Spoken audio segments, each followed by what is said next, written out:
നമ്മളിന്ന് ചർച്ച ചെയ്യുന്നത് ശ്രീ ചൈതന്യ ചരമപദം ആദിലീലയിലെ 17ാമത്തെ അധ്യായം 233 ശ്ലോകം മുതൽക്കാണ്.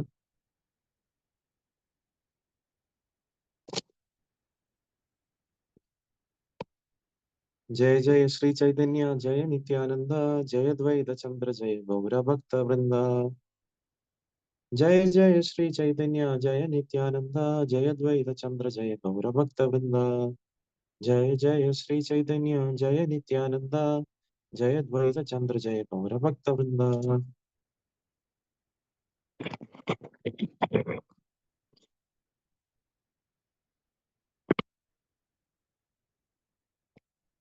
ഹരേ കൃഷ്ണ. ശ്ലോകം 233.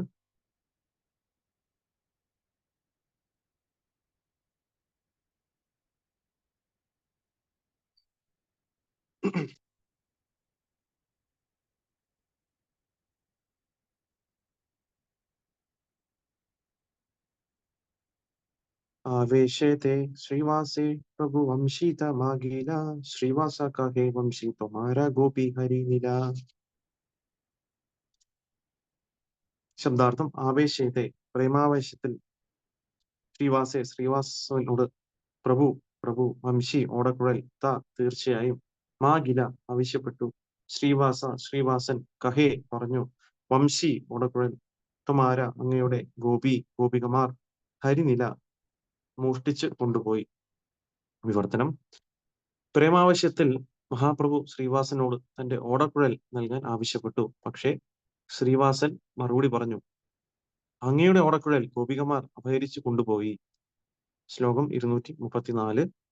ശുനി പ്രഭു ബല ബല ബലന ബലേന ആവേശേ ശ്രീവാസ വർണ്ണേന വൃന്ദാവന ലീലാരസേ. ശബ്ദാർത്ഥം. ശുനി കേൾക്കുക, പ്രഭു ഭഗവാൻ ബല ബല സംസാരിച്ചു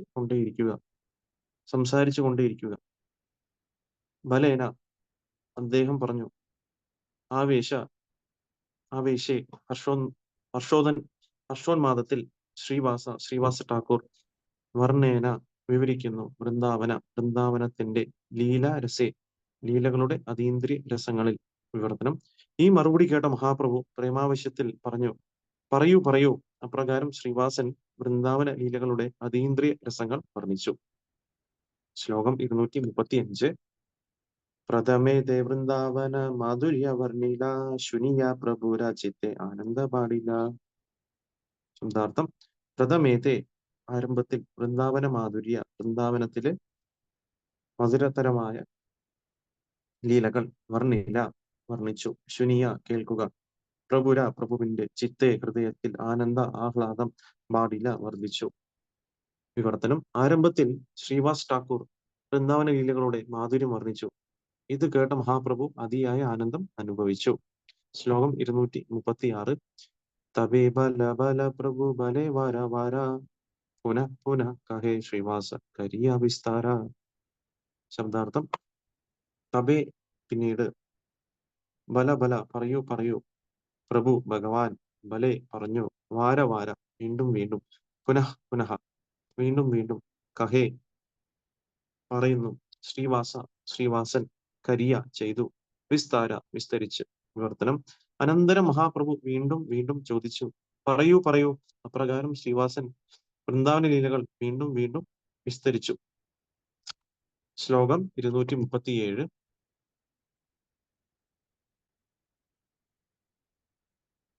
വംശീവാദ്യേ ഗോപീഗണേര വനെ ആകർഷണ താൻ സവാര സംഖ്യയൈചേ വനവിഹരണ. ശബ്ദാർത്ഥം. വംശീവാദ്യേ വേണുനാദം കേട്ട് ഗോപീഗണങ്ങളുടെ വനത്തിൽ ആകർഷണം താൻ സഭാര അവരെല്ലാം സംഘത്തിൽ ഏച്ചേ ഇപ്രകാരം വനത്തിൽ വിഹരണ അലയുക. വിവർത്തനം.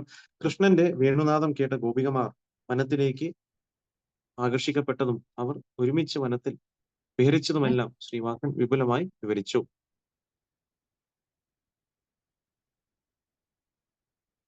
ശ്ലോകം 238. താഹി മധ്യേ ചയ ഋതു ലീലാര വർണ്ണന മധുപാന രാസോത്സവ ജലകേളി കഥന. ശബ്ദാർത്ഥം താഹി മധ്യേ, ആ സമയം. ശയ ഋതു, 6 ഋതുക്കൾ. ലീലാര, ലീലകളുടെ. വർണ്ണന, വർണ്ണന. മധുപാന, മധുപാനം. രാസ ഉത്സവ, രാസനൃത്തം. ജലകേളി, യമുനയിലെ നീന്തൽ. കഥന, വർണ്ണനകൾ. വിവർത്തനം. 6 ഋതുക്കളിലും കൃഷ്ണൻ ആടിയ ലീലകൾ ശ്രീനിവാസൻ വിവരിച്ചു. മധുപാനവും രാസനൃത്യോത്സവവും യമുന ജലകേളിയും അതുപോലുള്ള മറ്റു ലീലകളും അദ്ദേഹം വിവരിച്ചു. ശ്ലോകം 239. ബലബൽ ബലബലബലെ പ്രഭു ശുനീതെ ഉല്ലാസ ശ്രീവാസ കഹേനെ തബേ രാസ രസേര വിലാസ. ശബ്ദാർത്ഥം ബല ബല, തുടരൂ തുടരൂ. ബലേ, പറഞ്ഞുകൊണ്ട്. പ്രഭു, പ്രഭു. ശുനിതേ, കേൾക്കുക. ഉല്ലാസ, ഉല്ലാസം. ശ്രീവാസ, ശ്രീവാസ ഠാക്കൂർ. കഹേനെ, പറയുന്നു.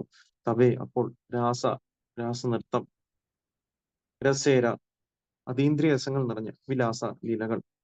വിവർത്തനം. അത്യുല്ലാസപൂർവ്വം കേട്ടുകൊണ്ടിരുന്ന മഹാപ്രഭു പറഞ്ഞു, തുടരൂ തുടരൂ. അപ്പോൾ ശ്രീവാസൻ അതീന്ദ്രിയ രസങ്ങൾ നിറഞ്ഞ രാസലീലാ നൃത്തം വിവരിച്ചു. ശ്ലോകം 240. കഹിതേ ശുനീതേ ഐചേ പ്രാതകാല ഹൈല പ്രഭു ശ്രീവാസേര തോഷി ആനങ്കിന കൈല. ശബ്ദാർത്ഥം കഹിതേ, പറയുക. ശുനിതേ, കേൾക്കുക. ഐചേ, ആ വിധത്തിൽ. പ്രാതഃ കാല, പ്രഭാതം. ഹൈല, വന്നു. പ്രഭു, മഹാപ്രഭു. ശ്രീവാസേര, ശ്രീവാസനെ. തോഷി, തൃപ്തിപ്പെടുത്താൻ. ആലിംഗന, ആലിംഗനം. കൈല, ചെയ്തു. വിവർത്തനം. മഹാപ്രഭു അപ്രകാരം അഭ്യർത്ഥിക്കുകയും ശ്രീവാസൻ പറയുകയും ചെയ്യുന്നതിനിടയിൽ പ്രഭാതം പൊട്ടിവിടർന്നു. അപ്പോൾ അവിടുന്ന് ശ്രീവാസനെ ആലിംഗനം ചെയ്തു തൃപ്തിപ്പെടുത്തി. ശ്ലോകം 241. തബേ ആചാര്യരകരെ കൈല കൃഷ്ണ ലീല രുക്മിണി സ്വരൂപ പ്രഭു അപനെ ഹൈല. ശബ്ദാർത്ഥം തബേ, അനന്തരം. ആചാര്യര്, ശ്രീ ചന്ദ്രശേഖർ ആചാര്യന്റെ ഗറെ, ഗ്രഹത്തിൽ. കൈല, ചെയ്തു. കൃഷ്ണലീല, കൃഷ്ണലീലകൾ.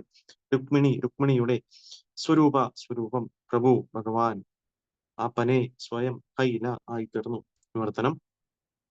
പിന്നീട് കൃഷ്ണലീലകളുടെ ഒരു നാടകം ചന്ദ്രശേഖർ ആചാര്യന്റെ വസതിയിൽ അരങ്ങേറി. കൃഷ്ണന്റെ രാജ്ഞിമാരിൽ അഗ്രഗണ്യായ രുക്മിണിയുടെ വേഷം മഹാപ്രഭു സ്വീകരിച്ചു. ശ്ലോകം 242. കബു ദുർഗാലക്ഷ്മി ഹയ കബുവ ചിച്ചക്തി ഖാഡേവാസി ഭക്തഗണേ ദില പ്രേമ ഭക്തി. ശബ്ദാർത്ഥം കബു, ചിലപ്പോൾ. ദുർഗ, ദുർഗാദേവിയുടെ. ലക്ഷ്മി, ലക്ഷ്മി. ഹയ, ആകുന്നു. കബു, ചിലപ്പോൾ. വാ, അല്ലെങ്കിൽ. ചിത് ശക്തി, ആധ്യാത്മിക ശക്തി. ഘാഡെ, മഞ്ചത്തിൽ. വസി, ഇരിക്കുക. ഭക്തഗണെ, ഭക്തന്മാർക്ക്. ദില, നൽകി. പ്രേമഭക്തി, പ്രേമഭക്തി. വിവർത്തനം. അവിടുന്ന് ചിലപ്പോൾ ദുർഗാദേവിയുടെയും ലക്ഷ്മി ദേവിയുടെയും യോഗമായുടെയും വേഷം സ്വീകരിച്ചു. അവിടുന്ന് ഒരു മഞ്ചത്തിൽ ഇരുന്നു കൊണ്ട് അവിടെ സന്നിഹിതരായിരുന്ന ഭക്തന്മാർക്ക് ഭഗവത് പ്രേമം നൽകി. ശ്ലോകം 243. ഏകദിനെ മഹാപ്രഭുര നൃത്യ അവസാനെ ഏക ബ്രാഹ്മണി ആസി ദരീലാചരണേ. ശബ്ദാർത്ഥം ഏകദിന, ഒരു ദിവസം. മഹാപ്രഭുവിന്റെ നൃത്യ അവസാനെ, നൃത്തം അവസാനിച്ചപ്പോൾ. ഏക, ഒരു. ബ്രാഹ്മണി, ബ്രാഹ്മണ പത്നി. ആസി, വന്നു. ദരീല, പിടിച്ചു. ചരണേ, ചരണങ്ങളിൽ. വിവർത്തനം. ഒരു നാൾ ശ്രീചൈതന്യ മഹാപ്രഭു തന്റെ നൃത്തം പൂർത്തിയാക്കിയപ്പോൾ ഒരു ബ്രാഹ്മണ പത്നി വന്ന് അവിടുത്തെ ചരണങ്ങൾ പിടിച്ചു. ശ്ലോകം 244. ചരണേ രധൂളി സേ ലയ വാര വാര ദേഖിയ പ്രഭുര ദുഃഖ ഹൈല അപാര. ചരണേ രധൂളി സേ ലയ വാര വാര ദേഖിയ പ്രഭുര ദുഃഖ ഹൈല അപാര. ചരണേ രധൂളി സേ ലയ വാര വാര ദേഖിയ പ്രഭുര ദുഃഖ ഹൈല അപാര. ശബ്ദാർത്ഥം ചരണേര, ചരണ. ധൂളി, പൊടി. സേയ്, ആ സ്ത്രീ. ലയ, എടുക്കുക. വാര വാര, വീണ്ടും വീണ്ടും. ദേഖിയ, കണ്ടിട്ട്. പ്രഭുര, പ്രഭുവിന്റെ. ദുഃഖ, ദുഃഖം. ഹൈല, ഉണ്ടായി. അപാര, അളവറ്റ. വിവർത്തനം. ഭാവാർത്ഥം. കൃഷ്ണ കൃപാമൂർത്തി ശ്രീ ശ്രീമദ് അഭയചരണാരവിന്ദ ഭക്തി വേദാന്ത സ്വാമി ശീലപ്രഭുപാദകി ജയ്. വിവർത്തനം. അവൾ അവിടുത്തെ പാദധൂളി വീണ്ടും വീണ്ടും സ്വീകരിച്ചപ്പോൾ ഭഗവാന് അത്യധികം അസന്തുഷ്ടി ഉളവായി. ഭാവാർത്ഥം. ഒരു മഹാവ്യക്തിയുടെ പാദങ്ങൾ തൊടുന്നത് ആ ധൂളി സ്വീകരിക്കുന്ന വ്യക്തിക്ക് വളരെ നല്ലതാണ്. പക്ഷേ ഒരു വൈഷ്ണവൻ ആരെയും തന്റെ പാദധൂളി സ്വീകരിക്കാൻ അനുവദിക്കരുതെന്ന് ആ പ്രഭുവിന്റെ ഈ അസന്തുഷ്ടി സൂചിപ്പിക്കുന്നു. ഒരു മഹാവ്യക്തിയുടെ പാതാരവിന്ദ ധൂളി സ്വീകരിക്കുന്ന ഒരുവൻ തന്റെ പാപവൃത്തികൾ ആ മഹാവ്യക്തിയിലേക്ക് മാറ്റുന്നു.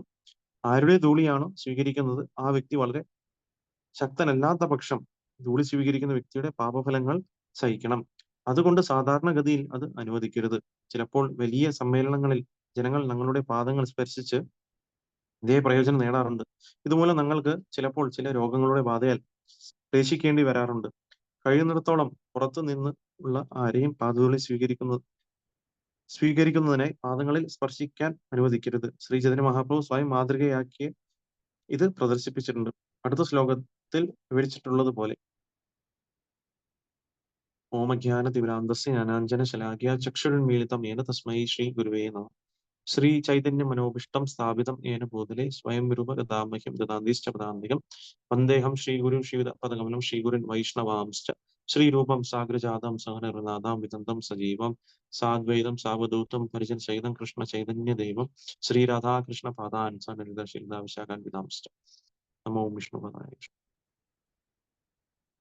നമോ വിഷ്ണുപാദായ കൃഷ്ണപ്രേഷ്ഠായ ഭൂതലെ ശ്രീമതേ ഭക്തിവേദാന്ത സ്വാമിനിധി നാമനെ. നമസ്തേ സാരസ്വതേ ദേവേ ഗൗരവാണി പ്രചാരിണെ നിർവിശേഷ ശൂന്യവാദി പാശ്ചാത്യദേശതാരിണെ.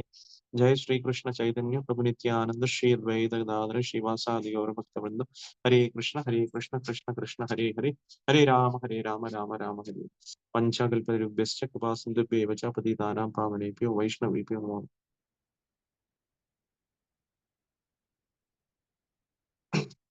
ഹരേ കൃഷ്ണ. അപ്പൊ നമ്മള് ശ്രീ ചൈതന്യ ചരിതാമൃതത്തിലെ ആദിലീല 17ാമത്തെ അധ്യായം വായിച്ചുകൊണ്ടിരിക്കുകയാണ്, മഹാപ്രഭുവിന്റെ യൗവന ലീലകൾ. അപ്പൊ ഇതില് നമ്മൾ കുറച്ച് ശ്ലോകങ്ങൾക്ക് ഇവിടെ ഭാവാർത്ഥം ഉണ്ടായിരുന്നില്ല. അപ്പൊ അത് നമ്മൾ കേട്ടു. എങ്ങനെയാണ് ചൈതന്യ മഹാപ്രഭു വൃന്ദാവന ലീലകൾ പറ്റി ഇതിനെപ്പറ്റി ശ്രീവാസ് ഠാക്കൂർ അദ്ദേഹത്തിന് പറഞ്ഞു കൊടുക്കുകയും അങ്ങനെ അദ്ദേഹം പ്രേമോന്മത്തനായി മാറുകയും ചെയ്തു എന്നുള്ളത്. അപ്പൊ അതിനുശേഷം ശ്ലോകം 243 പറയുന്നു, ഒരു ബ്രാഹ്മണ പത്നി വന്നിട്ട് ശ്രീ ചൈതന്യ മഹാപ്രഭുവിന്റെ പാദത്തിൽ വന്ന് എന്ത് ചെയ്തു? പാദത്തിൽ വന്നിട്ട് ചരണങ്ങൾ പിടിച്ചു. അപ്പൊ അതിന്റെ ഭാഗമായിട്ട് ഈ ഒരു ശ്ലോകം, അപ്പൊ ഇതിലൊരു ഭാവാർത്ഥം പ്രഭുപാദ് വളരെ വ്യക്തമായിട്ട് കൊടുത്തിട്ടുണ്ട്. അപ്പം അവിടെ അപ്പൊ എന്താണ്, ഒരു തവണയല്ല, അപ്പൊ വീണ്ടും വീണ്ടുമാണ് ഭഗവാന്റെ പാദം തൊടുകയും പാദധൂളി വീണ്ടും വീണ്ടും സ്വീകരിച്ച സമയത്ത് അദ്ദേഹത്തിന് അത്യന്തികം അസന്തുഷ്ടി ഉണ്ടായി എന്ന് പറയുന്നു ചൈതന്യ മഹാപ്രഭു. അപ്പം ഇവിടെ നമ്മൾ മനസ്സിലാക്കേണ്ട ഒരു കാര്യം, എന്താണ് ഈ പാദം? നമ്മൾ പാദത്തിൽ വീണ് ചിലപ്പോൾ അവരുടെ പാദധൂളികളെടുത്ത് നമ്മൾ തലയിൽ വെക്കും, അല്ലെങ്കിൽ അവരുടെ പാദം തൊടും. ഇതൊക്കെ നമ്മൾ സാധാരണ കാണുന്ന ഒരു കാര്യമാണ് അല്ലെ.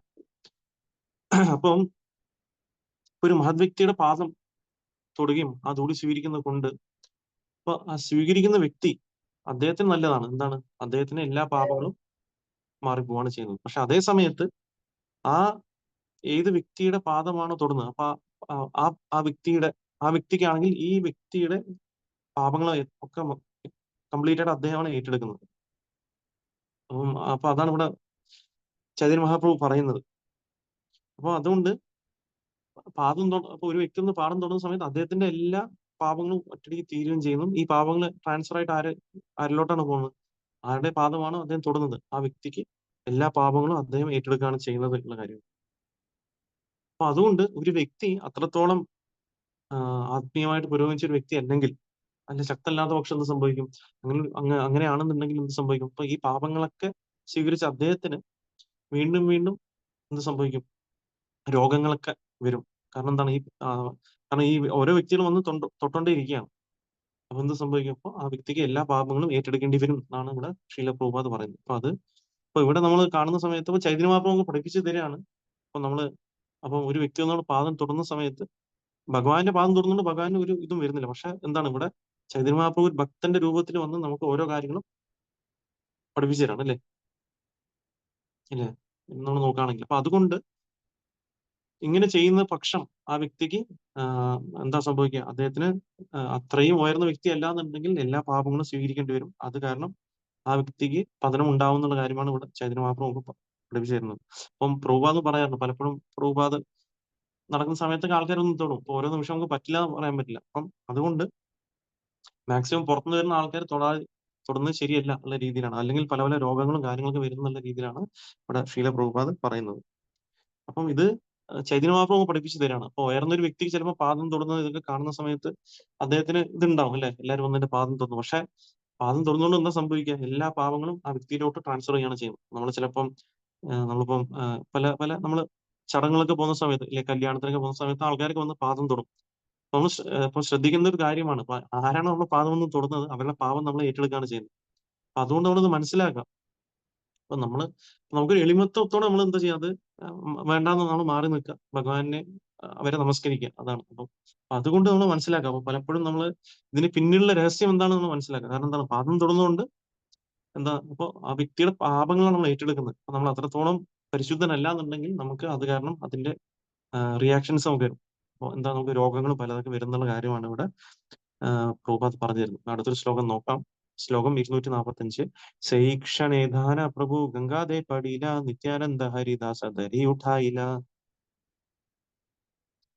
ശബ്ദാർത്ഥം: സൈക്ഷണേ തൽക്ഷണം, ധാന ഓടുക, പ്രഭു പ്രഭു, ഗംഗാദേ ഗംഗയിലേക്ക്, പടീല ചാടി, നിത്യാനന്ദ പ്രഭു ഹരിദാസൻ ധരി പിടിച്ച്, ഉഠായില ഉയർത്തി.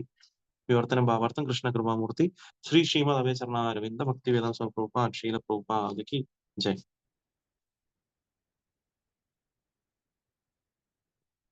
വിവർത്തനം: ആ സ്ത്രീയുടെ പാവപ്രവൃത്തികൾ വിഫലീകരിക്കുന്നതിനായി അവിടുന്ന് തൽക്ഷണം ഗംഗയിലേക്ക് ചാടി. നിത്യാനന്ദ പ്രഭുവും ഹരിദാസനും അവിടുന്ന് ഗംഗയിൽ നിന്ന് കരകയറ്റി.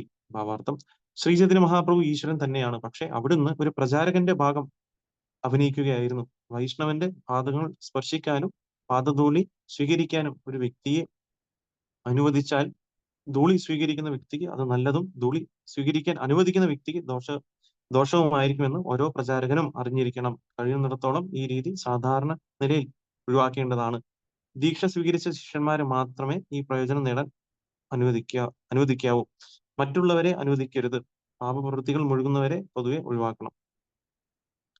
അപ്പം ഇവിടെ നമുക്ക് മനസ്സിലാക്കാൻ സാധിച്ചു. അപ്പൊ എന്തുകൊണ്ടാണ് ചൈതന്യ മഹാപ്രഭു ഉടനെ എന്ത് ചെയ്തു? അദ്ദേഹം ഗംഗയിലേക്ക് ഉടനെ എടുത്ത് ചാടി ആ പാവപ്രവൃത്തികൾ ഒക്കെ ഇത് ചെയ്യാൻ വേണ്ടിയിട്ട്, വിപുലീകരിക്കുന്നതിന്.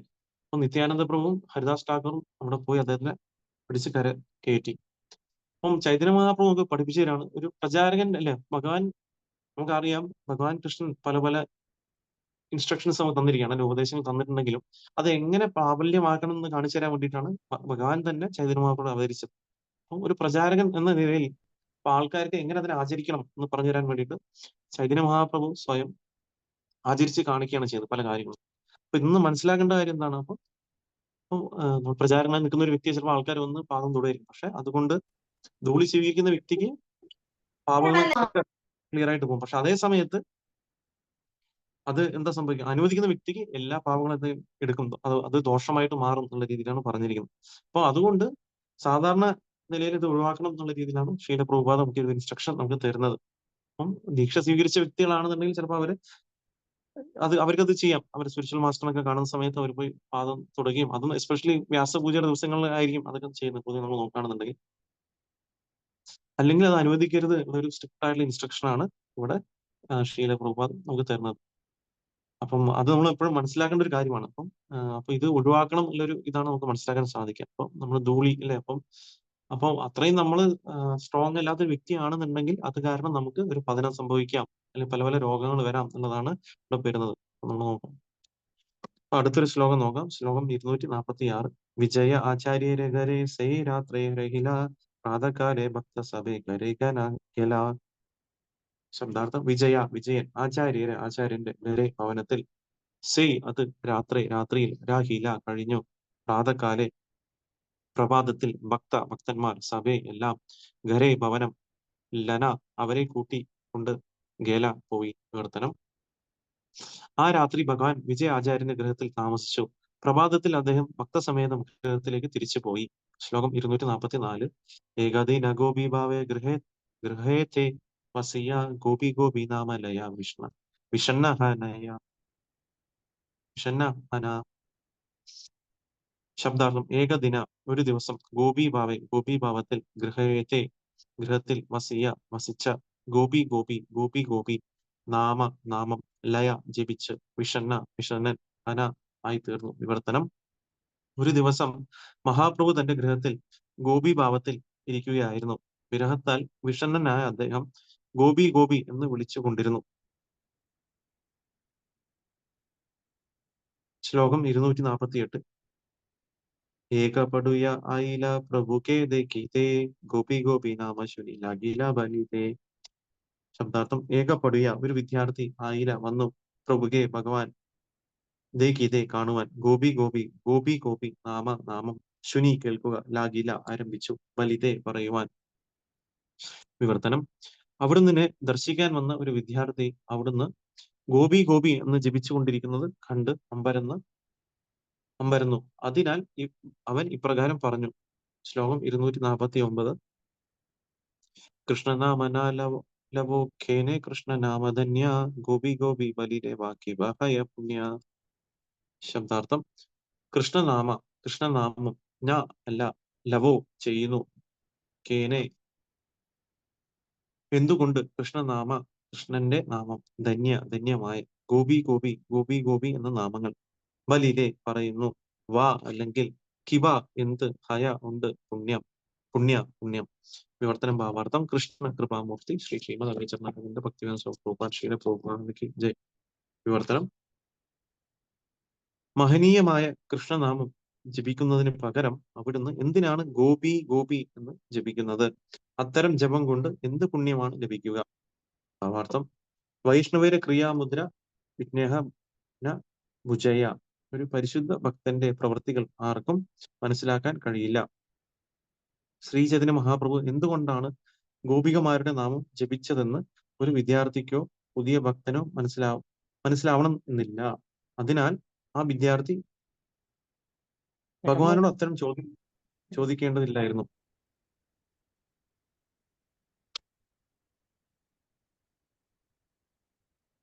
ഇവിടെ വിദ്യാർത്ഥിക്ക് കൃഷ്ണന്റെ തിരുനാമം ജപിക്കുന്നത് കൊണ്ടുള്ള പുണ്യം തീർച്ചയായും ബോധ്യപ്പെട്ടിരുന്നു.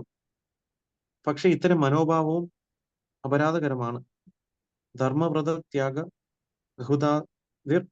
ബഹുദാദി സർവശുഭ ക്രിയാസാമ്യം അഭിപ്രമാദ. കൃഷ്ണന്റെ തിരുനാമം പുണ്യം നേടുന്നതിന് വേണ്ടി ജപിക്കുന്നത് അപരാധമാണ്. തീർച്ചയായും വിദ്യാർത്ഥിക്ക് ഇതിനെക്കുറിച്ച് അറിവില്ലായിരുന്നു. അതുകൊണ്ട് അവൻ നിഷ്കളങ്കമായി ചോദിച്ചു, ഗോപിയുടെ നാമം ജപിക്കുന്നത് കൊണ്ട് എന്ത് പുണ്യമാണ് ലഭിക്കുക? പുണ്യമെന്നോ പാപമെന്നോ ഉള്ള പ്രശ്നമേ ഇല്ലെന്ന് അവന് അറിയില്ലായിരുന്നു. കൃഷ്ണന്റെ തിരുനാമ ജപവും ഗോപി എന്ന നാമവും പ്രേമ വ്യവഹാരങ്ങളുടെ ഇന്ദ്രിയാതീതമായ വിധാനത്തിലാണ്. അവന് അത്തരം അതീന്ദ്രിയ പ്രവർത്തനങ്ങൾ ഗ്രഹിക്കാൻ വൈദഗ്ധ്യമില്ലാതിരുന്നതിനാൽ അവന്റെ ചോദ്യം അനാവശ്യമായിരുന്നു. അതിനാൽ അവനോട് അത്യന്തം ക്രുദ്ധൻ എന്ന മട്ടിൽ ശ്രീ ചൈതന്യ മഹാപ്രഭു തുടർന്ന് പറയും പോലെ പ്രതികരിച്ചു.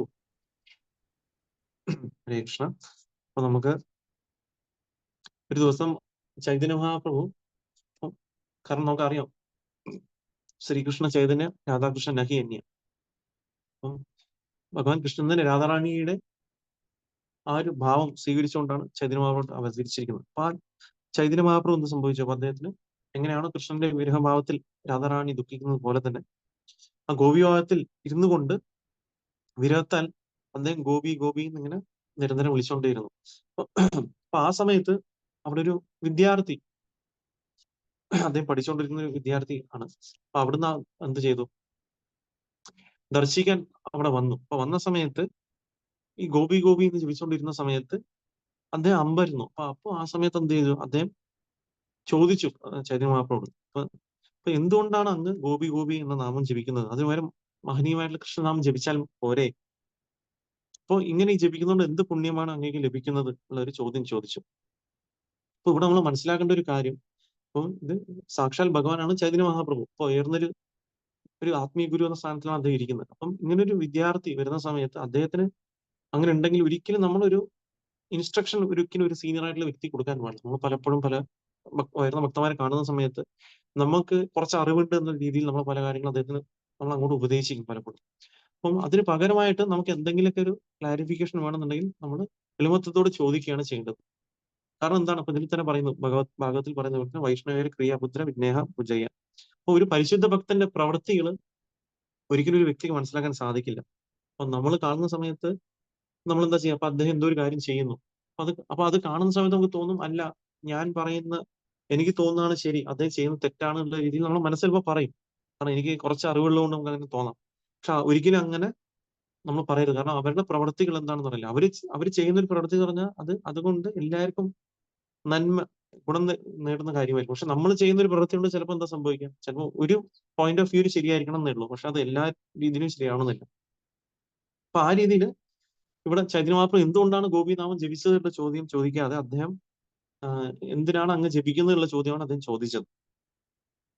അപ്പം അപ്പൊ അദ്ദേഹം പറയുന്നത്, കാരണം അദ്ദേഹത്തിന് ചോദ്യത്തിൽ തന്നെ തെറ്റാണുള്ളത്. അപ്പൊ അതാണ് ഇവിടെ ശീല പ്രഭുപാദ് പറയുന്നത്. അപ്പം നമ്മൾ നാമം ജപിക്കുന്ന പുണ്യമോ പാപം പോവാനോ അല്ലെങ്കിൽ പുണ്യം കിട്ടാനോ അല്ല, അല്ലെ? നാമം ജപിക്കുന്നത് എന്തിനാണ്? അത് ഒരു അപരാധമാണ്. അതിലൂടെ നമ്മൾ ജപിക്കുന്നതുകൊണ്ട് നമുക്ക് എന്തെങ്കിലും പുണ്യം നേടാൻ വേണ്ടി നമ്മൾ ചെയ്യുന്നു പറഞ്ഞു ഉദ്ദേശിക്കുന്നത്. അപ്പൊ നമ്മൾ നാമം ജപിക്കുന്നത് എന്താണ് പരിശുദ്ധ ഭക്തിക്ക് വേണ്ടിയിട്ടാണ്. ഭഗവാന്റെ പരിശുദ്ധ ഭക്തിയും സേവനം ചെയ്യാനുള്ള മനോഭാവം തരാൻ വേണ്ടിയിട്ടാണ് നാമം ജപിക്കുന്നത്. അപ്പൊ ഇദ്ദേഹം ചോദിച്ചെന്താണ്?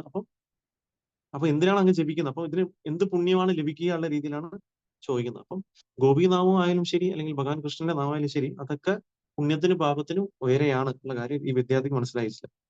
അപ്പൊ അത് അറിയാതെ അദ്ദേഹം ഇത് ചോദ്യം ചോദിക്കുകയാണ് ചെയ്തത്. അപ്പൊ അത് പ്രോപ്പർ ആയിട്ടുള്ള ഒരു ഇതല്ല. ഒരു സ്റ്റുഡന്റ് എന്ന രീതിയിൽ നമ്മൾ എങ്ങനെ ചോദ്യം ചോദിക്കണം എന്ന് നമ്മൾ മനസ്സിലാക്കണം.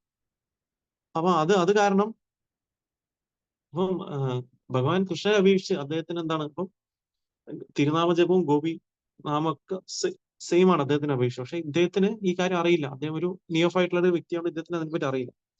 ഇതിനെപ്പറ്റി അറിയാത്തതുകൊണ്ട് അദ്ദേഹം എന്ത് ചെയ്തു? അനാവശ്യമായിട്ടുള്ള ചോദ്യം ചോദിച്ച് ചൈതന്യ മഹാപ്രഭുവിനെ ക്രുദ്ധനാക്കി എന്നതാണ് ഇവിടെ നമുക്ക് കാണാൻ സാധിക്കുക ഈ ശ്ലോകത്തിൽ. നമ്മൾ എപ്പോഴും മനസ്സിലാക്കേണ്ട ഒരു കാര്യമാണ്, നമ്മൾ എങ്ങനെ വ്യവഹരിക്കണം എന്നുള്ള കാര്യം കൂടെ നമ്മൾ മനസ്സിലാക്കാം.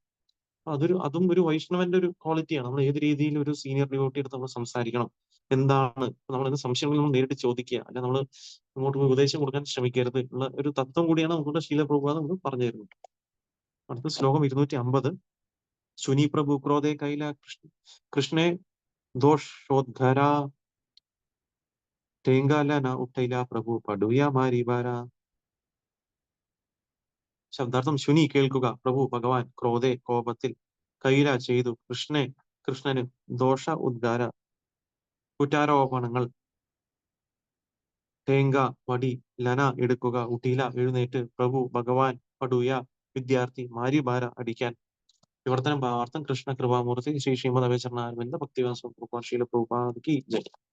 വിവർത്തനം: വിഡ്ഢിയായ വിദ്യാർത്ഥി പറഞ്ഞത് കേട്ട് മഹാപ്രഭു അത്യന്തം ക്രുദ്ധനായി തീരുകയും കൃഷ്ണനെ പല വിധത്തിൽ ഭർസിക്കുകയും ചെയ്തു. അവിടുന്ന് ഒരു വടി എടുത്തുകൊണ്ട് വിദ്യാർത്ഥിയെ അടിക്കാൻ ഒരുങ്ങി. ഭാവാർത്ഥം: ഗോപികമാർക്കുള്ള കൃഷ്ണ ഭഗവാന്റെ സന്ദേശവുമായി ഉദ്ധവൻ വന്നപ്പോൾ എല്ലാ ഗോപികമാരും, പ്രത്യേകിച്ചും ശ്രീമതി രാധാറാണി, കൃഷ്ണനെ പല വിധത്തിൽ പഴിച്ചതായി ശ്രീമദ് ഭാഗവതത്തിൽ പ്രതിപാദിച്ചിട്ടുണ്ട്. അത്തരം കുറ്റപ്പെടുത്തൽ സ്നേഹാധിക്യം പ്രതിഫലിപ്പിക്കുന്നതാണ്. ഒരു സാധാരണ മനുഷ്യന് അത് മനസ്സിലാക്കാനാവില്ല. വിഡ്ഢിയായ വിദ്യാർത്ഥി ചോദ്യം ചെയ്തപ്പോൾ ചൈതന്യ മഹാപ്രഭു അതുപോലെ സ്നേഹാധിക്യത്താൽ കൃഷ്ണനെ ഭത്സിച്ചു. ശ്രീ ചൈതന്യ മഹാപ്രഭു ഗോപി വിവാഹത്തിലായിരുന്നപ്പോൾ വിദ്യാർത്ഥി കൃഷ്ണന്റെ വാദിയായത് അവിടുന്ന് അത്യന്തം രോഷം കൊള്ളിച്ചു. മഹാപ്രഭുവിന്റെ കോപം കൊണ്ട് ഒരു സാധാരണ സ്മാർത്ഥ ബ്രാഹ്മണനായിരുന്ന വിദ്യാർത്ഥി അവിടുന്ന് തെറ്റായി വിലയിരുത്തി. അപ്രകാരം അവനും ഒരു സംഘം വിദ്യാർത്ഥികളും പകരം വീട്ടാനായി മഹാപ്രഭുവിനെ അടിക്കാൻ തയ്യാറായി. ഈ സംഭവത്തിന് ശേഷം ശ്രീ ചൈതന്യ മഹാപ്രഭു സന്യാസം സ്വീകരിക്കാൻ തീരുമാനിച്ചു. സന്യാസം സ്വീകരിച്ചാൽ ജനങ്ങൾ തന്നെ വെറും ഒരു സാധാരണ ഗൃഹസ്ഥനെ കണ്ട് തനിക്കെതിരെ അപരാധം ചെയ്യുകയില്ലെന്ന് അവിടുന്ന് കരുതി. കാരണം ഇന്ത്യയിൽ ഇന്നും ഒരു സന്യാസി സ്വാഭാവികമായി ബഹുമാനിക്കപ്പെടുന്നു. ഹരേ കൃഷ്ണ. അപ്പം വിദ്യാർത്ഥി ഇത് പറഞ്ഞ ഉടനെ തന്നെ ചൈതന്യ മഹാപ്രഭു അത്യന്തം ക്രുദ്ധനായി. അപ്പൊ അതിനുശേഷം കൃഷ്ണനെ പല രീതിയിൽ അദ്ദേഹം ഭർസിക്കുകയും ചെയ്തു എന്നാണ് പറയുന്നത്. ഇത് കേൾക്കുമ്പോൾ നമുക്ക് സംശയം വരും, എങ്ങനെയാണ് ചൈതന്യ മഹാപ്രഭു അത്രത്തോളം കൃഷ്ണനെ പറ്റി ചിന്തിക്കുന്ന ഒരു വ്യക്തി എന്തുകൊണ്ട് കൃഷ്ണനെ ഭർസിച്ചു എന്ന് നമുക്ക് സംശയം വരും. അപ്പൊ ഇതിലെ ശീല പ്രഭുപാദ്, അതുകൊണ്ടാണ് നമുക്ക് എപ്പോഴും ഒരു ശ്ലോകം വായിച്ച് പ്രഭുപാദിന്റെ ഭാവാർത്ഥത്തിന്റെ വെളിച്ചത്തിൽ നമ്മൾ കാര്യങ്ങൾ മനസ്സിലാക്കണം. അല്ലാന്നുണ്ടെങ്കിൽ നമുക്ക് എപ്പോഴും സംശയം വരും. അപ്പം കറക്റ്റായിട്ട് ശീല പ്രഭുപാദ് അതിന്റെ റെഫറൻസ് ആയിട്ട് നമുക്ക് ശ്രീമദ് ഭാഗവതത്തിൽ എങ്ങനെ ഉദ്ധവർ അല്ലെ ഭഗവാൻ കൃഷ്ണൻ വൃന്ദാവനത്തിൽ തിരിച്ചു വരാന്നുള്ള വാക്ക് കൊടുത്തിട്ട് പോയി, പിന്നെ തിരിച്ചു വന്നതേയില്ല. അപ്പൊ ആ സമയത്ത് അവിടെ ആരാണ് ഇപ്പം ഉദ്ധവരെയാണ് ഭഗവാൻ കൃഷ്ണൻ അയച്ചത്. അപ്പൊ ഉദ്ധവർ അവിടെ വന്ന സമയത്ത് ഗോപിമാർ എന്ത് ചെയ്തു? ഉടനെ തന്നെ എസ്പെഷ്യലി ശ്രീമതി രാധാറാണി വീണ്ടും വീണ്ടും കൃഷ്ണനെ പറ്റി എന്ത് പറഞ്ഞു? ഒരുപാട് പഴികൾ പറയാൻ തുടങ്ങി. അപ്പം നമ്മൾ പഴികൾ പറയുന്നതിന്റെ ഉദ്ദേശം എന്താണ്? എന്തുകൊണ്ടാണ്? അതൊരു സ്നേഹാധിക്യം കൊണ്ടാണ്. നമ്മൾ ഒരു വ്യക്തിയെ പറ്റി ഈവൻ നമ്മൾ നോക്കുകയാണെങ്കിൽ വീണ്ടും വീണ്ടും ഇപ്പൊ നമുക്കൊരു വ്യക്തിയെ ഇഷ്ടമല്ല എന്നുണ്ടെങ്കിൽ നമ്മൾ ഒരിക്കലും അദ്ദേഹത്തെ പറ്റി ഓർക്കില്ല, ശരി. പക്ഷെ ഇദ്ദേഹത്തിന് ഉദ്ധവൻ വന്ന ഉടനെ തന്നെ അവർക്ക് കൃഷ്ണന്റെ ഓർമ്മ അവർക്ക് വരികയും ഉടനെ തന്നെ കൃഷ്ണൻ വരാത്തതുകൊണ്ട് ആ ഒരു വിരഹഭാവത്തിൽ അവരെന്ത് ചെയ്തു? അപ്പൊ വീണ്ടും വീണ്ടും ആ സ്നേഹാധിക്യത്താൽ അവർ കൂടുതൽ കൂടുതൽ ഭഗവാൻ കൃഷ്ണനെ പറ്റി കുറ്റപ്പെടുത്തി. അപ്പൊ ഇത് കാണുന്ന സമയത്ത് ഒരു സാധാരണ വ്യക്തിക്ക് ഒരു സംശയം വരും, ഇതെന്താണ് ഇവരിങ്ങനെ പ്രവർത്തിക്കുന്നത് എന്നുള്ള രീതിയിൽ. ഇതുപോലെ തന്നെ ഈ ഒരു ഈ ഒരു വ്യക്തി, വിഡ്ഢിയായിട്ടുള്ള ഒരു വിദ്യാർത്ഥി ചോദ്യം ചെയ്ത സമയത്ത് അപ്പൊ എന്ത് ചെയ്തു? ഇതേപോലെ തന്നെ എന്ത് ചെയ്തു? ഈ സ്നേഹാധിക്യത്തിൽ അദ്ദേഹം എന്ത് ചെയ്തു? കൃഷ്ണനെ പറ്റി പല വിധത്തിൽ ഭർഷിക്കുകയും ചെയ്തു എന്നാണ് ഇവിടെ ശീലപ്രഭു നമുക്ക് പറഞ്ഞു തരുന്നത്. അപ്പം അപ്പം ഇവിടെ നമ്മൾ നോക്കുകയാണെന്നുണ്ടെങ്കിൽ അപ്പം കൃഷ്ണന്റെ പക്ഷപാതിയായിട്ടുള്ള ആ, ഈ മഹാപ്രഭു എന്ത് ചെയ്തു? അപ്പൊ ഇവിടെ കാണുന്ന സമയത്ത് എങ്ങനെയാണോ ഉദ്ധവർ കൃഷ്ണന്റെ പക്ഷത്ത് നിൽക്കുകയും അപ്പൊ അത് കാരണം ഗോപിമാർക്ക് അവരോട് എന്താ ചെയ്യുക, അദ്ദേഹത്തിന് ഒരുപാട് ദേഷ്യം വരികയും അതുപോലെ തന്നെ ഇവിടെ നോക്കുകയാണെന്നുണ്ടെങ്കിൽ ഇതുപോലെ തന്നെയാണ് ഇവിടെ ഈ വിദ്യാർത്ഥി ഭഗവാൻ കൃഷ്ണന്റെ പക്ഷമായതുകൊണ്ട് അദ്ദേഹം കൃഷ്ണന്റെ വിരഹത്തിലുള്ള ചൈതന്യ മഹാപ്രഭു രാധാറാണിയുടെ മോഡിൽ അവർ കൃഷ്ണനെ ഭർഷിക്കുകയും ചെയ്തു എന്നുള്ളതാണ് മനസ്സിലാക്കാൻ ഇവിടെ സാധിക്കുക. അപ്പം ഇവിടെ നമ്മൾ മനസ്സിലാക്കേണ്ടത് എന്താണ്? അപ്പം അത് കണ്ട സമയത്ത് എന്ത് സംഭവിച്ചു? അപ്പം നമുക്കറിയാം, അപ്പം നമ്മൾ ഇങ്ങനെയൊക്കെ പ്രവർത്തിക്കുന്ന സമയത്ത് സാധാരണ വ്യക്തി എന്ത് ചിന്തിക്കും? ഈ വ്യക്തി ഒരു ഭക്തനല്ല, ഇദ്ദേഹത്തിന് എന്തോ കുഴപ്പമുണ്ട് എന്നാണ് ചിന്തിക്കുക, അല്ലെ? ഉടനെ തന്നെ. അപ്പൊ അതുപോലെ തന്നെ ഈ വിദ്യാർത്ഥി എന്ത് ചെയ്തു? ഇദ്ദേഹത്തിന് എന്തോ കുഴപ്പമുണ്ടെന്ന് തെറ്റായിട്ട് വിലയിരുത്തുകയും ചെയ്തു. എന്നിട്ട് അദ്ദേഹം അപ്പൊ ഈ വിദ്യാർത്ഥി അടിക്കാൻ പോയ സമയത്ത് അദ്ദേഹം ഇതൊക്കെ കണ്ടുകൊണ്ട് ഓടിപ്പോയി അദ്ദേഹത്തിന്റെ കൂടെയുള്ള ബാക്കിയുള്ള വിദ്യാർത്ഥികളുടെ അടുത്ത് പറയുകയും മഹാപ്രഭുവിനെ പകരം വീട്ടാനായി ശ്രമിക്കുകയും ചെയ്തു എന്നാണ് ഇതിൽ പറഞ്ഞ സംഭവം. അപ്പം ഈ സംഭവത്തിന് ശേഷമാണ് നമ്മൾ നോക്കുകയാണെങ്കിൽ ചൈതന്യ മഹാപ്രഭു ചിന്തിച്ചു, അതായത് ഇപ്പൊ ഞാൻ ഈ രീതിയിൽ പ്രചരണം ചെയ്തു കഴിഞ്ഞാൽ ഒരിക്കലും ഇവര് എന്നെ അംഗീകരിക്കില്ല. അപ്പം കാരണം അത് അവരെ കൂടുതൽ കൂടുതൽ എന്നെ അപ്പൊ എന്നിൽ അവർ അപരാധം കണ്ടു കഴിഞ്ഞാൽ, തെറ്റുകൾ കണ്ടു കഴിഞ്ഞാൽ അവർക്ക് ഒരിക്കലും കൃഷ്ണഭക്തിയിൽ വരാൻ സാധിക്കില്ല. അതുകൊണ്ട് ഞാൻ ഇനി ഈ ഗൃഹസ്ഥാശ്രമത്തിൽ നിന്ന് സന്യാസം സ്വീകരിക്കാം. കാരണം സന്യാസാശ്രമം എന്ന് പറയുമ്പോൾ എല്ലാവരും റെസ്പെക്ട് ചെയ്യുന്ന ഒരു ആശ്രമമാണ്.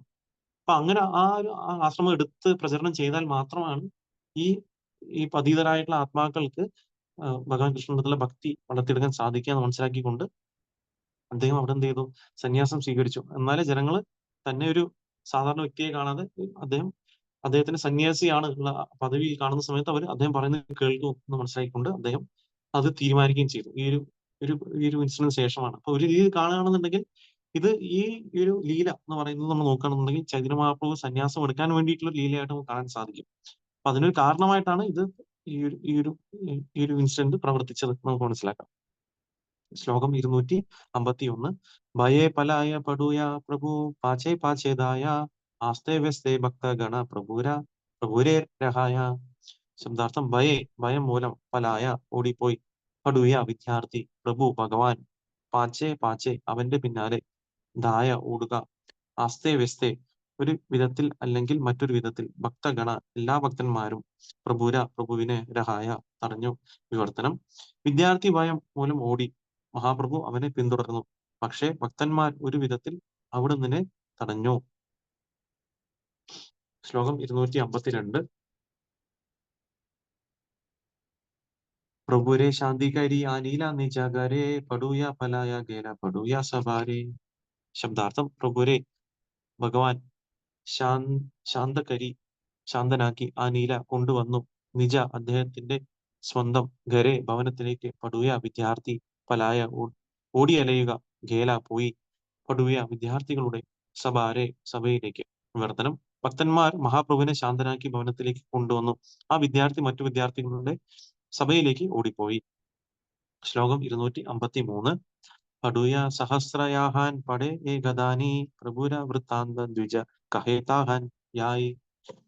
ശബ്ദാർത്ഥം: പടുയ വിദ്യാർത്ഥികൾ 1000 യാഹാൻ ഇവിടെ, പടേ പഠിക്കുന്നു, ഏകദാനി ഒരിടത്ത്, പ്രഭുവിന്റെ വൃത്താന്ത സംഭവം, ദ്വിജ ബ്രാഹ്മണർ, കഹേ പറയുന്നു, ആഹാൻ അവിടെ, യായി അവൻ പോയി. വിവർത്തനം ഭാവാർത്ഥം: കൃഷ്ണ കൃപാമൂർത്തി ശ്രീ ശ്രീമദ് അരവിന്ദ് ഭക്തിവേദ പ്രഭുപാദ് ജയ്. വിവർത്തനം: 1000 വിദ്യാർത്ഥികൾ ഒരുമിച്ച് പഠിക്കുന്ന ഒരിടത്തേക്കാണ് ആ ബ്രാഹ്മണ വിദ്യാർത്ഥി പോയത്. അവരോട് അവൻ ഈ സംഭവം വിവരിച്ചു. ഭാവാർത്ഥം: ഈ ശ്ലോകത്തിൽ നമ്മൾ കാണുന്ന ദ്വിജ എന്ന വാക്ക് ആ വിദ്യാർത്ഥി ഒരു ബ്രാഹ്മണനായിരുന്നു എന്ന് സൂചിപ്പിക്കുന്നു. അക്കാലത്ത് ബ്രാഹ്മണർക്ക് മാത്രമേ വേദസാഹിത്യ വിദ്യാർത്ഥികളാകാൻ കഴിയുമായിരുന്നുള്ളൂ.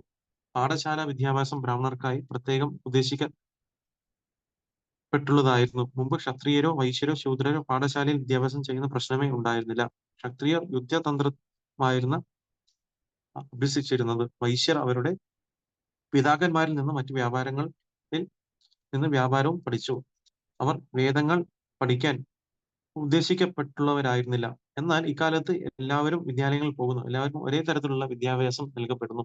ഫലം എന്തായിരിക്കുമെന്ന് ആർക്കും അറിയില്ലെങ്കിൽ പോലും ഫലം എങ്ങനെ ആയാലും എങ്ങനെ തന്നെ ആയാലും അങ്ങേയറ്റം അസംതൃപ്തമാണ്.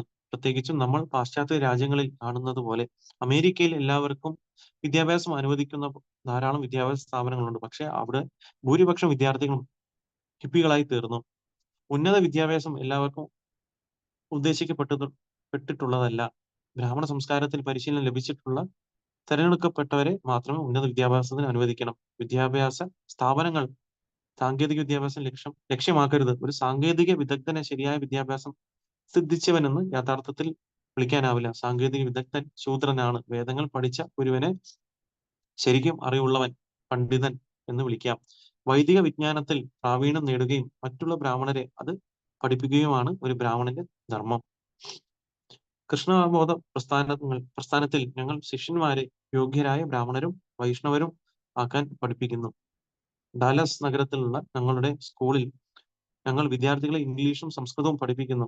ഈ 2 ഭാഷകളിലൂടെയും അവർ ശ്രീമദ് ഭാഗവതം, ഭഗവത്ഗീത യഥാരൂപം, ഭക്തിരസാമൃത സിന്ധു തുടങ്ങിയ ഗ്രന്ഥങ്ങൾ പഠിക്കുന്നു. എല്ലാ വിദ്യാർത്ഥികളെയും സാങ്കേതിക വിദഗ്ധരാക്കാൻ പഠിപ്പിക്കുന്നത് തീർച്ചയായും തെറ്റാണ്. ബ്രാഹ്മണരായി തീരുന്ന ഒരു സംഘം വിദ്യാർത്ഥികൾ നിർബന്ധമായും ഉണ്ടായിരിക്കണം. വൈദിക ജ്ഞാനം സ്വായത്തമാക്കിയ ബ്രാഹ്മണർ ഇല്ലാത്ത പക്ഷം സമൂഹത്തിന്റെ സ്ഥിതി താറുമാറാകും. ഹരേ കൃഷ്ണ. അപ്പം നമുക്ക് ഈ ഒരു ശ്ലോകത്തില് നമുക്ക് മനസ്സിലാക്കാൻ സാധിച്ചു. അപ്പം എന്ത് സംഭവിച്ചു ഇവിടെ? അപ്പം ചൈതന്യ മഹാപ്രഭു ക്രുദ്ധനായി അദ്ദേഹത്തിനെ അടിക്കാൻ പോയ സമയത്ത് വിദ്യാർത്ഥി ഭയം മൂലം ഓടി. അപ്പൊ മഹാപ്രഭു അദ്ദേഹത്തിനെ പിന്തുടരുകയും, പക്ഷെ ഭക്തന്മാർ എന്ത് ചെയ്തു? ഒരു വിധത്തിൽ മഹാപ്രഭുവിനെ പിടിച്ച് നിർത്തി. അപ്പൊ അതിനുശേഷം ഭക്തന്മാര് ഭഗവാനെ ശാന്തനാക്കുകയും ഭാഗത്തേക്ക് കൊണ്ടുപോയി. പിന്നെ ആ വിദ്യാർത്ഥി എന്ത് ചെയ്തു? മറ്റു വിദ്യാർത്ഥികളുടെ അടുത്ത് പോയിട്ട് വിദ്യാർത്ഥികളുടെ സഭയിലേക്ക് ഓടിപ്പോയി. അപ്പം അദ്ദേഹം അവിടെ പോയിട്ട് എന്ത് സംഭവിച്ചു? അപ്പൊ ഇത് കണ്ട കാര്യം അതേപോലെ അദ്ദേഹം എന്ത് പറഞ്ഞു? അദ്ദേഹം ഇത് പരത്തി ബാക്കിയുള്ളവർ. അവിടെ ആയിരക്കണക്കിന് വിദ്യാർത്ഥികളുള്ള ഒരു വിദ്യാലയത്തിലോട്ടാണ് അദ്ദേഹം പോയത്. അപ്പൊ ഇതില് ശീല പ്രഭുപാദ് ഭാവാർത്ഥത്തിൽ പറയുന്ന ഒരു കാര്യം, ഇപ്പൊ ഇവിടെ ദ്വിജ എന്ന വാക്ക് കൊണ്ട് ഉദ്ദേശിക്കുന്നത് ബ്രാഹ്മണൻ എന്നാണ് സൂചിപ്പിക്കുന്നത്. അപ്പം അപ്പൊ അന്ന് വൈദിക സംസ്കാരം അനുസരിച്ച് അന്ന് കാലത്തില് നമ്മൾ എന്താണ് അപ്പം ഒരു നമ്മൾ ഈ വേദസാഹിത്യം കാര്യങ്ങളൊക്കെ ആയിരിക്കണം പറഞ്ഞു കൊടുത്തോണ്ടിരുന്നത്. അപ്പം ഒരു ബ്രാഹ്മണർക്ക് മാത്രമായിട്ടായിരുന്നു അന്ന് പഠിപ്പിച്ചുകൊണ്ടിരുന്നത്.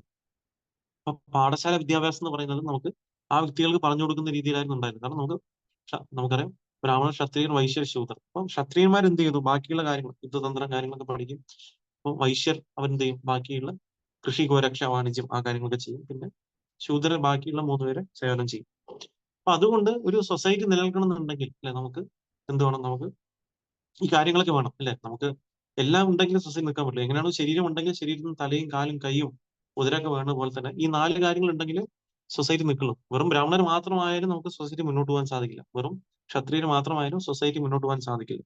അപ്പോൾ അതുകൊണ്ട് അവരുടെ ഒരു ഗുണം അനുസരിച്ചാണ് കാര്യങ്ങൾ പറഞ്ഞു കൊടുത്തുകൊണ്ടിരുന്നത് നമ്മൾ നോക്കുകയാണെന്നുണ്ടെങ്കിൽ. അപ്പൊ ആ വ്യക്തി ആ ഒരു ഗുണത്തിൽ ജനിച്ചത് കൊണ്ട് അദ്ദേഹത്തിന് വേദ കാര്യങ്ങളൊക്കെ പഠിപ്പിച്ചു കൊടുക്കുകയും കാര്യങ്ങൾ പറഞ്ഞു കൊടുക്കുകയുമായിരുന്നു. പക്ഷെ ഇന്നത്തെ കാലത്തിൽ ശീലപ്രഭു പറയുന്നു എല്ലാവർക്കും ഈക്വൽ ആയിട്ട് ഒരു വിദ്യാഭ്യാസമാണ് കൊടുക്കുന്നത്. അതെന്താണ്? ഈ സാങ്കേതികപരമായിട്ടുള്ള വിദ്യാഭ്യാസമാണ് കൊടുക്കുന്നത്. പക്ഷെ സാങ്കേതികപരമായിട്ടുള്ള വിദ്യാഭ്യാസം കൊടുക്കുന്ന ഏറ്റവും ഉയർന്ന രാജ്യമാണ് അമേരിക്ക. പക്ഷെ അമേരിക്കയിലെ വ്യക്തികൾ എന്ത് ചെയ്തു? ഇതൊക്കെ പഠിച്ച ശേഷം അവരെന്തായിട്ട് മാറി? ഹിപ്പികളായിട്ട് മാറി എന്നാണ് ശീലപ്രഭുപാദ് അദ്ദേഹം സ്വയം കണ്ടു എഴുതിയ ഭാഗത്താണ് അല്ലെ? അദ്ദേഹം പോയ സമയത്ത് അങ്ങനത്തെ വ്യക്തികളായിരുന്നു. അപ്പൊ ഈ ഉന്നത വിദ്യാഭ്യാസം കിട്ടിയിട്ട് എല്ലാവർക്കും ഗുണകരമായിട്ട് മാറുന്നില്ല. അതുകൊണ്ടൊരു റിയൽ ആയിട്ടുള്ള ഒരു നമ്മുടെ സമൂഹത്തിൽ ഒരു മാറ്റം വരുന്നില്ല ഉള്ള കാര്യമാണ് ശീലപ്രഭുപാദ് ഇവിടെ പറയുന്നത്. അപ്പൊ അതുകൊണ്ട് നമ്മൾ ഒരു വ്യക്തിയുടെ ഗുണം അനുസരിച്ച് വേണം ഈ കാര്യങ്ങൾ പറഞ്ഞു കൊടുക്കാൻ എന്നും. അപ്പൊ അതുകൊണ്ടാണ് കൃഷ്ണബോധ പ്രസ്ഥാനം എന്ത് ചെയ്യുന്നു? അപ്പൊ നമുക്ക് റിയൽ ആയിട്ട് ഒരു വ്യക്തിയെ ബ്രാഹ്മണർക്ക് വൈഷ്ണവരായിട്ട് മാറ്റി തീർക്കുകയാണ് ചെയ്യുന്നത് നമ്മൾ നോക്കുകയാണെങ്കിൽ. അപ്പൊ എല്ലാ വ്യക്തികൾക്കും ഇവിടെ വന്ന് കാര്യങ്ങൾ പഠിച്ച് അവരുടെ ഗുണം അനുസരിച്ച് അവർക്ക് മാറി ബ്രാഹ്മണർക്ക് വൈഷ്ണവരായിട്ട് മാറാൻ സാധിക്കും. അപ്പൊ അങ്ങനെ ഒരു സിസ്റ്റമാണ് ശീലപ്രഭു നമുക്ക് തന്നിരിക്കുന്നത്. അപ്പൊ അതിലൂടെ എന്താ ചെയ്യാൻ സാധിക്കുക? അപ്പൊ റിയൽ ആയിട്ടും ബ്രാഹ്മണർ എന്ന രീതിയിലുള്ള വ്യക്തികൾ ഇല്ലാന്നുണ്ടെങ്കിൽ അവർക്ക് എന്താ വൈദിക ജ്ഞാനം നാളെ മുന്നോട്ട് പോകണമെന്നുണ്ടെങ്കിൽ അങ്ങനത്തെ വ്യക്തികൾ ഉണ്ടെങ്കിൽ ഇത് പ്രചരണം ചെയ്ത് മുന്നോട്ട് പോകാൻ സാധിക്കുള്ളൂ. ബാക്കിയുള്ള 3 മൂന്ന് ആശ്രമങ്ങൾക്ക് പറഞ്ഞു കൊടുക്കാൻ സാധിക്കുള്ളൂ. അപ്പൊ ആ രീതിയിൽ ഇത് പറഞ്ഞു കൊടുത്തില്ല എന്നുണ്ടെങ്കിൽ എന്ത് സംഭവിക്കും? അപ്പൊ അവിടെ പതനം സംഭവിക്കും. അവർ ചെയ്യുന്ന എന്ത് ശരി എന്ത് തെറ്റെന്ന് അറിയാൻ സാധിക്കില്ല ആൾക്കാർ. അപ്പം ആ ശാസ്ത്രം ഇപ്പൊ നമ്മൾ നോക്കുകയാണെന്നുണ്ടെങ്കിൽ ഇന്നും നമുക്ക് ശീലപ്രഭുവിന്റെ ഗ്രന്ഥം ഇല്ലാന്നുണ്ടെങ്കിൽ നമുക്ക് എന്താണ് ശരി എന്താണ് തെറ്റ് നമുക്ക് അറിയാൻ സാധിക്കില്ല, അല്ലെ? അപ്പൊ അതുകൊണ്ട് നമുക്ക് അങ്ങനൊരു ബ്രാഹ്മണരും അത് പഠിപ്പിച്ചു തരുന്ന ഒരു കമ്മ്യൂണിറ്റി ഉണ്ടെങ്കിൽ നമുക്ക് അതിനെ മനസ്സിലാക്കാൻ സാധിക്കും. അതൊരു ജാതി വ്യവസ്ഥയിലല്ല, ഒരു വ്യക്തിയുടെ ഗുണകർമ്മം അനുസരിച്ചാണ് ഒരു വ്യക്തി ബ്രാഹ്മണ പദവിയിലോട്ട് എത്തുന്നത് എന്നുള്ള കാര്യം നമ്മൾ മനസ്സിലാക്കുക. അതുകൊണ്ടാണ് ശീല പ്രഭുപാദ് ഇവിടെ പറയുന്നത്. ഇവിടെ അമേരിക്കയിലെ ഡല്ലസ് എന്ന് പറഞ്ഞ സ്ഥലത്ത് ഒരു വലിയൊരു നമുക്കൊരു ഗുരുകുലം ഉണ്ട്. അപ്പൊ അവിടെ ഇതുപോലെ തന്നെ ബേസിക് ആയിട്ട് ഒരു ഇംഗ്ലീഷും സംസ്കൃതവും പറഞ്ഞു കൊടുക്കും. കാരണം ഇത് രണ്ടും മനസ്സിലാക്കി കഴിഞ്ഞാൽ അവർ അത്യാവശ്യം ഭഗവത്ഗീത ഈ ഗ്രന്ഥങ്ങൾ വായിച്ച് ബാക്കിയുള്ള കാര്യങ്ങൾ അദ്ദേഹം എന്ത് ചെയ്യും, സ്വായത്തമാക്കാൻ സാധിക്കും. അവരെന്ത് കാര്യങ്ങളൊക്കെ മനസ്സിലാക്കി പറഞ്ഞു കൊടുക്കാൻ സാധിക്കും. അപ്പൊ ഇതാണ് ഈ ശ്ലോകത്തിലൂടെ പറഞ്ഞു തരുന്നത്. അപ്പൊ ഇതിന് ശേഷമുള്ള കാര്യം നമുക്ക് ഇനി അടുത്ത ക്ലാസ്സിൽ കാണാം. നമുക്ക് എന്ത് സംഭവിച്ചു ഉള്ള കാര്യം. ഹരേ കൃഷ്ണ. ആർക്കെങ്കിലും എന്തെങ്കിലും സംശയങ്ങൾ ഉണ്ടെങ്കിൽ ചോദിക്കാം. നമുക്ക് ഓൾറെഡി സമയമായിരിക്കുന്നു, 5:45.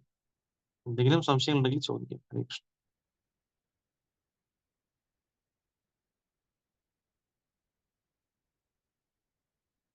ഓക്കെ, ഹരേ കൃഷ്ണ പ്രഭു, പ്രണാമം പ്രഭു. ഹരേ കൃഷ്ണ. മതി, പ്രണാമം. ഹരേ കൃഷ്ണ. ഓക്കെ, അപ്പൊ ഹരേ വേറെ കൃഷ്ണ സംശയങ്ങൾ? ഹരേ കൃഷ്ണ. ഹരേ കൃഷ്ണ. Thank you Mataji. അപ്പൊ വേറെ സംശയങ്ങളില്ലാന്നുണ്ടെങ്കിൽ ക്ലാസ് എൻഡ് ചെയ്യാം. അപ്പൊ വന്നു ചേർന്ന ഭക്തന്മാർക്ക് വിനീതമായ നന്ദി. ഹരേ കൃഷ്ണ. ശ്രീ ചൈതന്യ സദാനന്ദം की जय, शील प्रभुपाद की जय, समवेद गौर भक्तवृंद की जय, निताई गौर प्रेमानंदे। Hare Hare Krishna. Hare Krishna. Thank you Prabhu, thank you. Hare Krishna, Hare thank Krishna. You Mata ji. Hare Krishna.